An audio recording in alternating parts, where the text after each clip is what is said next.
motivated you to join the Bencher table?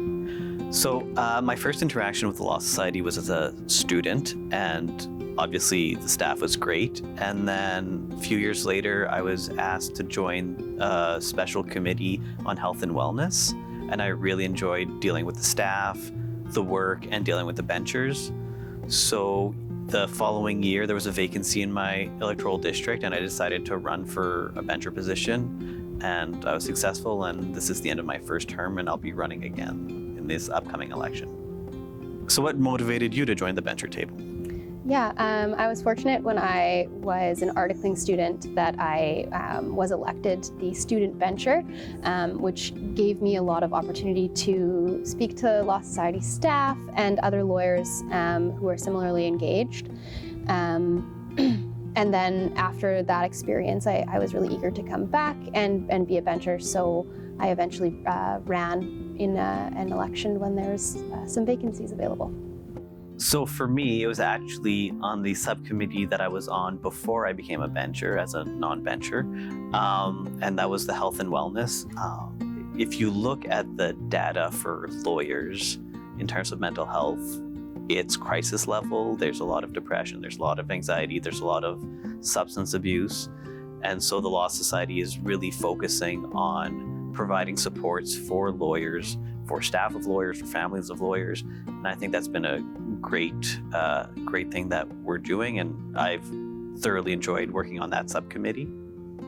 What about yourself? That's great. I have really enjoyed some of the more access to justice initiatives that the Law Society puts on. That was something that I was engaged with in law school, whether that's through Pro Bono Students Canada or volunteering at the Legal Help Centre.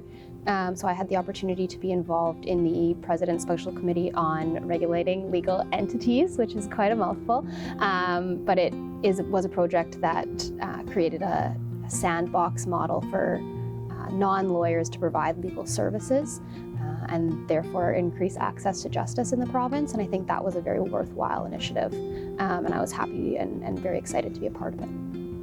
I definitely believe that the bencher table is stronger when we have more diverse opinions and different perspectives. And I think that if that's something that someone thinks that they can bring to the table, they should definitely consider applying to become an appointed bencher or running in the next election. If someone's a little bit more hesitant about things like time commitment, I would say reach out and join a committee or see if there's a space for you on a committee. It's a good way to get your foot in the door and see if you like the work that the Law Society does. What about you? What would you say to someone? I totally agree with if you're not ready to fully dive in, look to join a subcommittee or to join a committee, because you still get the experience, you still get your feet in the door, like you said. You get to interact with the staff, with other benchers, and you really get to get a feel of what it is like to be a bencher. Having said that, I think that if you're a practicing lawyer, you're probably qualified to be a bencher. And so I'd say just go for it. It's a great experience. The people you deal with, the work you do, it's valuable, it's fantastic. So I would say go for it.